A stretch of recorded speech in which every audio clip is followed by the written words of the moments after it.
Welcome to the Clinical Education Initiative podcast, Conversations with CEI, where we feature conversations with clinical experts, their experience and insights on current health issues in the areas of HIV, primary care and prevention, sexual health, hepatitis C, and drug user health. Hello, and welcome to Conversations with CEI. My name is Dr. Erica Bostick, and I'm an adolescent medicine physician at the University of Rochester and faculty at CEI. I'm thrilled to be joined by my colleague, Dr. Uri Belkind, to talk about updated guidelines by the AIDS Institute on adolescent consent to HIV and STI treatment and prevention. Dr. Belkind is a board-certified pediatrician and adolescent medicine specialist, as well as an American Academy of HIV specialist. He works at Callen-Lorde Community Health Center in New York City, where he serves as the Associate Medical Director for Adolescent Medicine.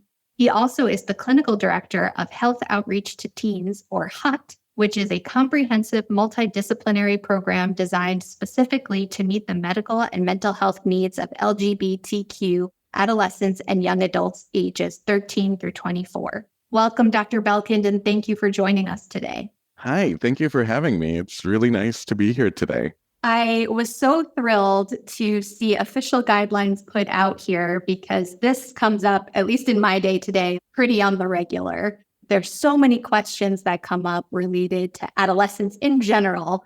And as you mentioned in the guidelines, many adolescents in New York State self-report being sexually active. And we have lots of data to support that nationally as well. And we also know that adolescents are disproportionately affected by STIs. So I'd love to know more about how this comes up on your day-to-day work as an adolescent medicine physician. I work at an FQHC that mainly sees LGBT population. We do a lot of sexual care, a lot of reproductive health. We see all of these young people that are coming either with symptoms or just for screening for STIs. And for a long time, all we could do was screen them and test them and treat them. And we were allowed by law to do that without involving their parents. And then a few years ago, New York did a really good thing and changed their guidance. So one of the first things that happened is that minors were allowed to consent for their HPV vaccine. And so that was the first time in New York State. And part of why this is challenging is because the laws are different in different states, right? Like some things are the same, but every state has different laws when it comes to minor and adolescent consent and confidentiality. But at that point, minors were allowed to consent for HPV vaccine, which was the first opportunity for them to actually consent to prevention of an STI. We were putting the cart before the horse. We were able to test them and treat them, but there was no way to help them prevent it. Based on that, we started talking about HIV. HIV used to fall in a different category in terms of the laws than STIs. And part of that had to do with confidentiality and more stigma and all of those things. Like some of those things made sense, but it also tied our hands a little bit. We had adolescents that came in that were diagnosed with HIV. We needed to include their legal guardian or their parent in order to treat them. That created a set of issues. And then HIV prevention was also an issue, right? If we wanted to give post-exposure prophylaxis or PEP to an adolescent, again, we needed consent from a parent. And the timing of that is pretty important. Any delay could actually have adverse outcomes. And then as PrEP, pre-exposure prophylaxis, came into the landscape, minors, again, they were able to access it, but with parental consent. And as adolescent medicine people know, and anybody that deals with adolescents, not all adolescents can or are willing to or are able to have those conversations with their parents. And I do want to say, parents are welcome to have these conversations. We don't want to sideline parents. We want parents. We want responsible adults. We want legal guardians that can support adolescents in making these decisions. But we know that sometimes either they really are not available or that type of disclosure from the part of the adolescent could really put them at risk of rejection or even violence. We've recognized the importance of providing confidential services to adolescents for over 30 years. We've had a lot of experience doing this, and I think we all agree that it's great when we have supportive parents, but the alternative is to not seek services when they're needed. So these laws actually allow us to really serve our patients the best way possible.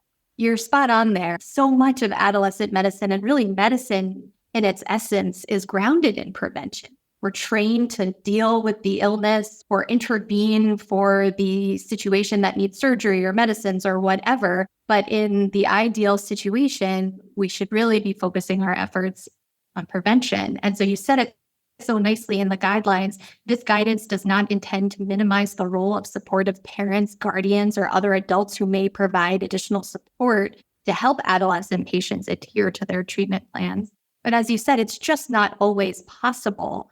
When you say this is confidential to the young person, you have the right to consent to this, and you ask them, is there anyone else that can be part of this with you? How do you navigate those conversations with both the patient, kind of encouraging them if there's any way to involve a trusted adult, and or with the trusted adult who may not be able to, through no fault of their own, potentially, not be able to be part of this conversation?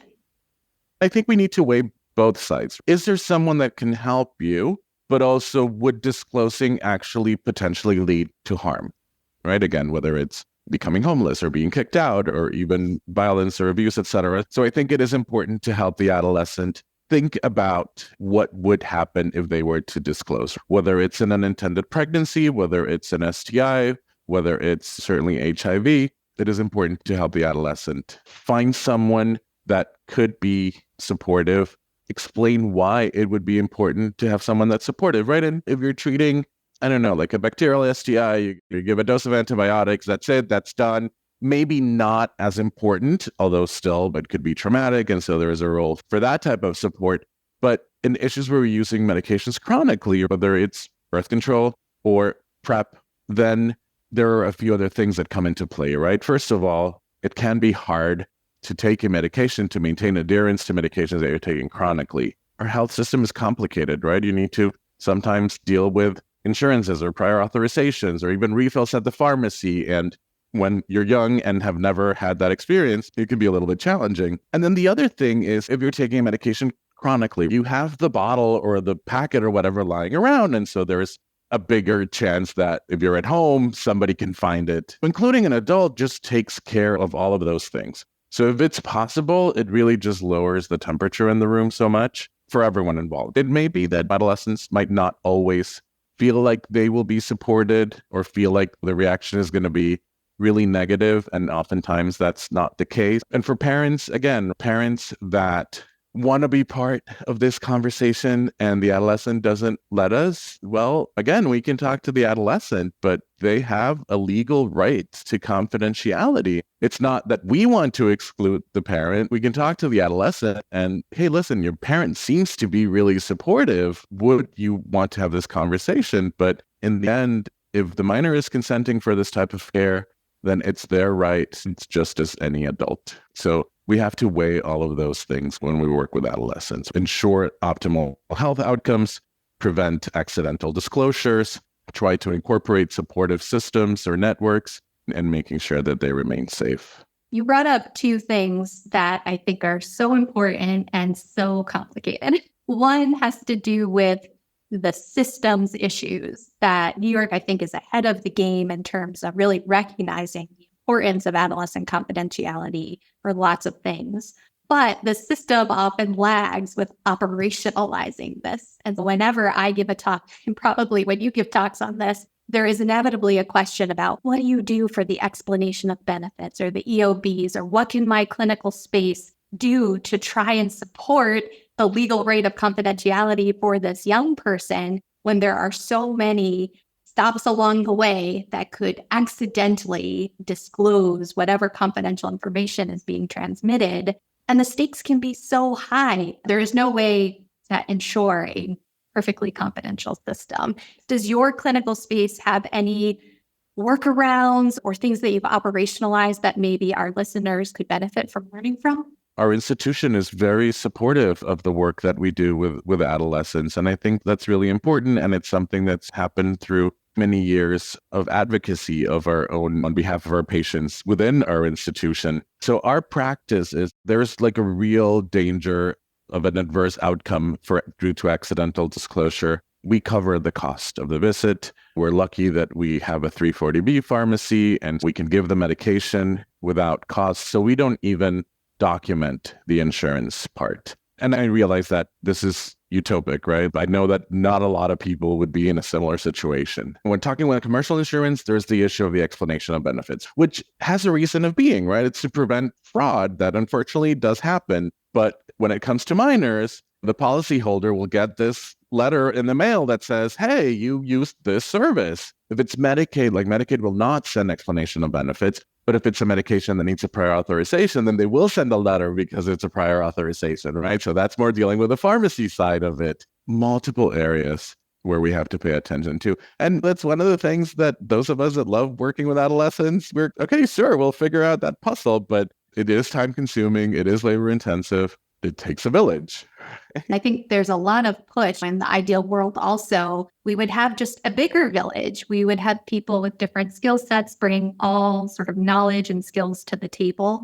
And I think if you do have a clinical space and clinical team that really follows that and models that, I think when we go to conferences or when we see each other and our colleagues in various places sharing this information, what's worked well for your clinic, I think that's key because reinventing the wheel is also time consuming and labor intensive. And that's particularly why I love touching base with colleagues because this is a generalizable problem. And there's instances where the only option is to actually refer your patient somewhere else, right? There are places that are really good at using family planning benefit program. But in those cases, again, it doesn't go through insurance. It's time consuming. You need someone that knows how to do it. And your billing department needs to know how to bill for those visits. It's always a little bit more complicated than it can be. So yeah, we have had to refer patients, right, to other places that can provide those services for free. That's an important point because it doesn't mean you are doing anything wrong. In fact, you're doing the right thing here because the risk can be really high, like you mentioned, for a subset of patients where the stakes are just too high to risk it. And I think part of my general counseling and probably our general counseling and might be a good idea to have our listeners consider is really stating quite frankly to the adolescent that we will try our best to keep this private. You have a legal right to this privacy, but the system is imperfect. So what would it mean should somehow this information get to your parent or guardian and having a conversation about that, like you mentioned in the beginning. The other thing that you touched upon, and I think often comes up too, is other healthcare providers. We know the laws, we do this every day, but some general practitioners who also serve adolescents may not. Are there any resources that you recommend for more general providers who want to do the right thing here, but are just confused on how to do it? The one resource that I love is the New York Civil Liberties Union. They have a booklet. It's also available online. That's called Teenagers, Healthcare, and the Law. What happens if a minor goes to the emergency room? What happens if a minor is seen in a school clinic? What happens if a minor wants to be seen for substance use treatment or for mental health or behavioral health treatment? And certainly all the aspects around sexual and reproductive health, right? Whether it's accessing abortion or contraception or prenatal care or sexually transmitted infections. And I think the other thing that comes up sometimes is the person who feels moral distress related to providing this care and competence. And that's very real too. And I think we need to acknowledge that because most of us go into medicine to really serve, but it can be distressing at times. The situation that you gave an example of earlier of a parent who seems very supportive, really wants to be involved, but the teen they're not open to it for whatever the reason. That may not feel great for the healthcare provider. Perhaps they're a parent too. Perhaps there's some transference, countertransference going on. So I think it's also important to recognize that might be happening for some of our colleagues. At the same time, similar to other situations, if you, for whatever reason, can't provide the care that is needed, then it is your obligation to refer that person to somewhere else. Back when the birth control pill first came into being, and so then everybody's going to have unprotected sex. And then with the HPV vaccine, some parents did not want to give the HPV vaccine to their daughters when it was first approved. because then they're not going to use protection. Now they're going to become sexually active because now they're protected. And when PrEP came out, it's, so then people are going to stop using condoms. And there's been studies done that in general, that doesn't happen. One of my favorite studies, like from 2002, that they asked young women that were going for family planning services, okay, if the law were to change and for you to receive services here, we'd have to tell your parents what would happen. And 60% said, I would just stop coming. And others were like, I would only come if I really had to. And when they asked, would you change your behaviors? Some people said, like, I would use more condoms. Some others were like, what I would do withdrawal method. Only 1% said I would stop having sex. Just like providing the service does not increase a behavior, removing the confidentiality does not stop the behavior. Amazingly incredible and important point, because there are, like you said, there are so many studies on this and so many professional organizations, the Society for Adolescent Health and Medicine, the American Academy of Pediatrics, so many have position statements out there about the importance of adolescent confidentiality backed by all these studies. And yet still, even the most academic person still feels in their gut that, if I talk about this or I promote this or I offer this, then am I increasing risky behavior or am I increasing sexual activity? Back to the statistic that's in the guideline about 40% of high school students reporting that they've engaged in sexual intercourse by 12th grade from the YRBS, the CDC. Adolescents are having sex. Adults are having sex. Sexual activity is just a developmental part of life. And so by trying to ignore that fact in itself is being obstructive, let alone removing or adding barriers to accessing information that can help young people make healthy decisions for themselves. And this crippling fear that some parents, providers, guardians feel by just saying the words is going to promote or not promote something, I think is a myth that needs to be debunked right now on this podcast. Adolescents can make healthy decisions for themselves, and they often do. They're able to understand when they come for a treatment, they're able to understand the consequences of receiving treatment and of not receiving treatment or adopting some kind of preventive strategy or not. Minors really can consent to that. And yes, minors might not make the best decisions all the time. And part of it is development, part of it is just lack of experience. But the fact is we shine a light on the times that adolescents make wrong decisions, and they're adults making wrong decisions all the time and nobody says anything. So true. So many people that I speak to when say, I'm an adolescent medicine physician, usually there's, how do you do that every day? Oh my gosh. And then some people are like, wow, that's so cool. What does that even mean? And so I think teenagers are just so marginalized in so many ways and underestimated. Their strengths are there. And often, like you said, the light is not shined on those. One takeaway that I would like to make is just that adolescents are in this amazing stage of life where they're at this fork in the road. And by creating facilitators to healthy decisions, including sexual health, is only going to be beneficial. We've got anecdotal experience that tells us that. We've got really solid science and evidence-based medicine that supports that. Yet teens still can be marginalized in a lot of ways. When we're talking about HIV, there's stigma in HIV. And then, yes, community most affected, specifically in youth. It's young men that have sex with men. And so that's an extra layer of stigma. It does create all of these issues. We know that LGBTQ youth, for example, are more likely to be homeless or to run away from their home or to be kicked out of their homes. There's even less access to a supportive adult in those instances. New York in 2022, 2023 actually passed a law that now allows all homeless and runaway youth to consent for all aspects of their care. That's a step forward, but again, it's like also an exception.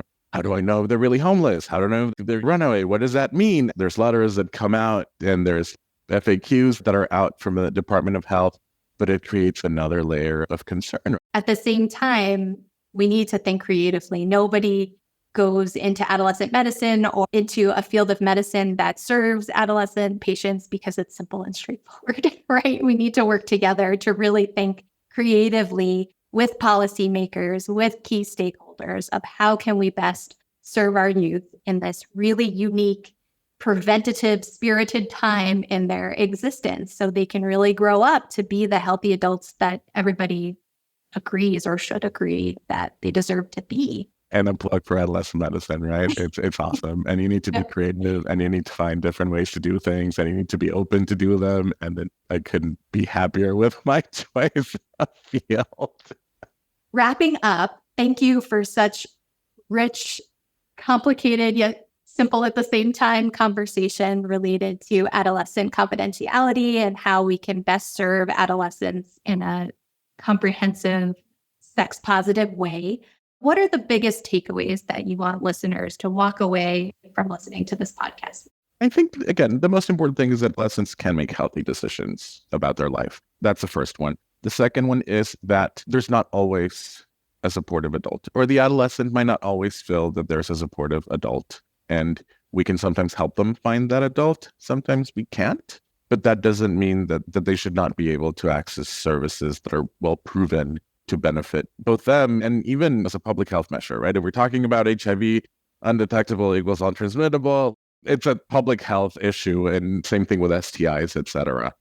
I think it's important for us to know what the laws are where we are practicing, and it's important to advocate for our young patients, right? Like oftentimes there's no policies in our institutions that tell us how to deal with that. That's where we need to put our thinking hats on and say, okay, so let's create this policy, or let's figure out how we get around this, whether it's with electronic health records and patient portals, or billing, or how to schedule appointments, or all of those million moving pieces. But it can be done, right? There's great examples of places where it's being done. Thank you so much. We'll be sure to include resources that we discussed in the description of this podcast. And thank you, Dr. Belkind, for your time and expertise. Thank you so much, Erica. It's my pleasure. Thank you for tuning in. Join us next time for a new episode of Conversations with CEI. Visit us at ceitraining.org and follow us on CEI social media platforms.